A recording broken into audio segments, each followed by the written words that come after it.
Hey everyone, it's Katie and I'm back with another scrapbooking process video.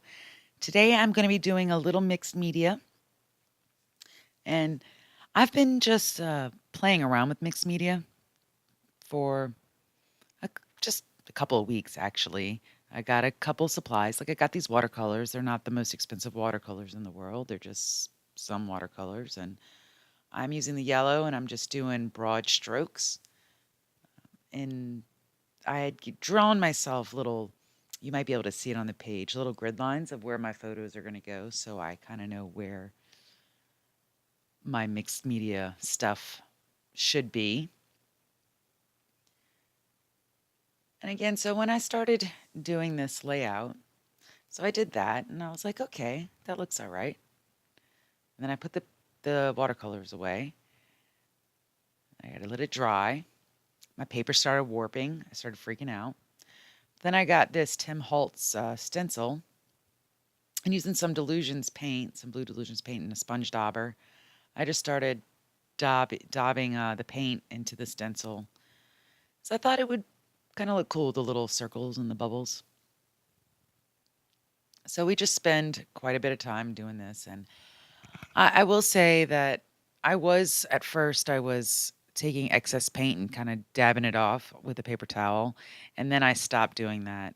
And when I stopped doing that, I had a little bit too much paint on the sponge daubers. So there's a couple of spots where you can definitely tell that there was too much paint. So I do know you're not supposed to use a lot of paint when you're using stencils, but I got lazy. And that's okay though. It's scrapbooking. It doesn't have to be perfect. But I'm just kind of going around the outside edges of where my photos will be once they're on there. And I was thinking about using shimmers or something of that nature, but instead I decided to go with the paint. I thought it just might have a little bit of thicker texture without actually being modeling paste. So I'm starting to look at this, and trust me, guys, when at this point I was really thinking about just throwing the page away, just throwing it away. It didn't really look the way that I envisioned it in my head, but I decided just to stick with it. You very rarely, I mean, it's not like you've been doing mixed media for years and years. You're just starting. You've rarely done it. So just keep the process going. And I guess that's really all you can do in the beginning, right? Is just keep trying and doing the things you need to do. So I did decide that I was going to back these photos with tissue paper. Now remember, I can't use scissors to cut a straight line to save my life. So I actually tried to run tissue paper through my trimming tool. Yes, I did. Yes. Oh, there we go. My paper trimmer. And the first one worked out fine. And the second one, not so much. And then it started ripping. And then I was going to keep trying though, because that's what I was doing. I was in it to win it. But it didn't work. So I ripped that piece off and just backed it with a new piece. And then I had to just use scissors. So my lines are not perfect. And, that'll be okay, I guess. It's mixed media anyway. It's supposed to be kind of messy. Things don't have to be perfect. And again, I think sometimes I really just get caught up in having like perfect lines. And who said, what rule is there that you have to have perfect lines? There is no rule that says that. I mean, if there is, I guess I didn't see it in the scrapbook and rule book. But I guess like for everyone, we're really hard on ourselves. So tell me in the comments, what's one thing about your scrapbooking pages that you're really hard on yourself about that you think in your head is some kind of rule that probably isn't a rule? For me, it's straight lines. And I end up trimming this tissue paper to where there's almost none left. So what was the point? Oh, and I can't stand a whole bunch of mess on my desk, so I end up having to get all that stuff in the trash can.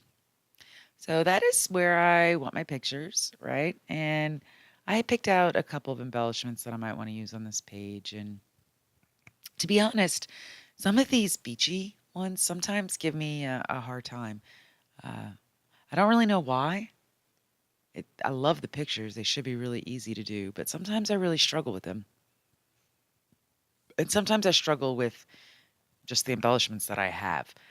So I do belong to some kit clubs, and sometimes they send me stuff that's not really my style, not something that I would ever like choose for myself. And that's one reason why I do have kit clubs is because they challenge you. They send you stuff and you have to think, how am I going to use this? But sometimes you look at it and you're like, how am I going to use this? Um, and that, that sometimes can really give you a headache. But like this tag, for instance, it's cute, but I've looked at it, I've taken it out for at least 15 different layouts over the past 2 months. And it's just so big, I don't really know what to do with it. It seems kind of out of place to me every time I've tried to put it down. But I do make it work on this page, which makes me very happy because now it's off my desk and it's on a page and it is in the scrapbook.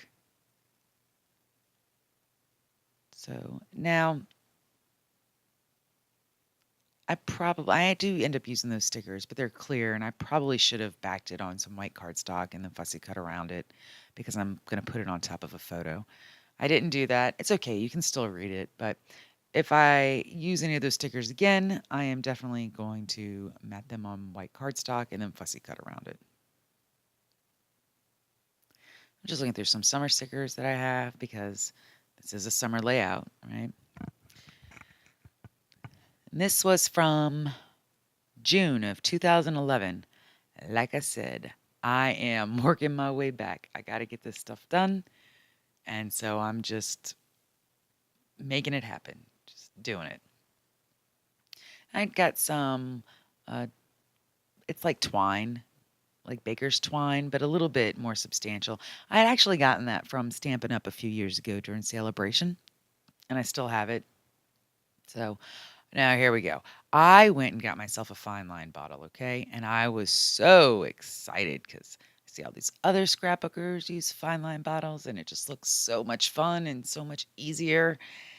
And I got the 20 gauge, so it really wasn't so much easier. It was not. So I do have Amazon on order. Amazon will be bringing me an 18 gauge on Tuesday.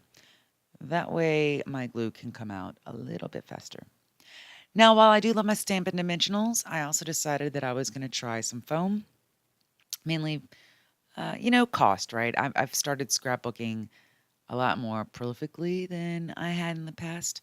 So getting more bang for my buck is probably a better option. So I just wanted to test out this foam, and it was a learning curve for me because I'm used to using Stampin' Dimensionals and it just be done. I tried to use my tape runner to glue, and that didn't work. My fine line bottle, it was just taking too much to get it through. So I decided just to use the glue bottle, which of course is way too much glue. So then I got a spatula and I started spreading it around. Yes, this was definitely a learning layout for me. But it's all right. You got to figure it out, and you never learn new things until you try new things. That's kind of the fun of it. Now, if I had a choice, I would probably stick with Stampin' Dimensionals over foam. Mainly because once you peel it and stick it, it's done. There's none of this messing with another medium. But like I said, since I am scrapping a whole heck of a lot more these days, might just have to get more proficient with the foam. So I do kind of like how the tag looks there. Like I said, it has always kind of been big and and kind of in the way for me on past layouts. But I do like how it kind of bridges those two pictures together. As you can see, so now I'm just using more glue because my pictures aren't even sticking to the foam. I think that has more to do with the tissue paper than not.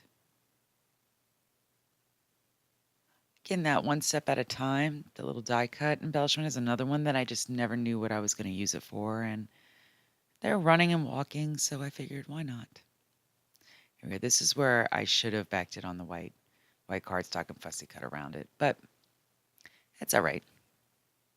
You can still read it.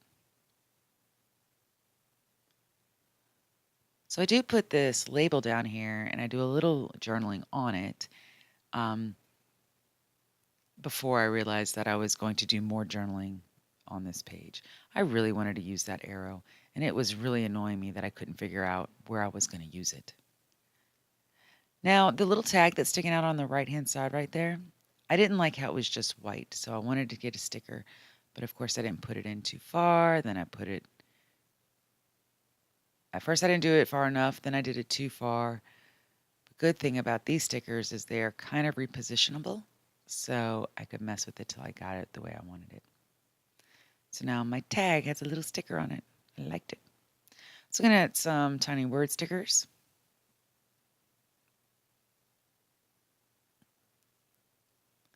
So even at this point, I'm looking at this page and it just doesn't seem to be, I'm still not feeling it all the same, right?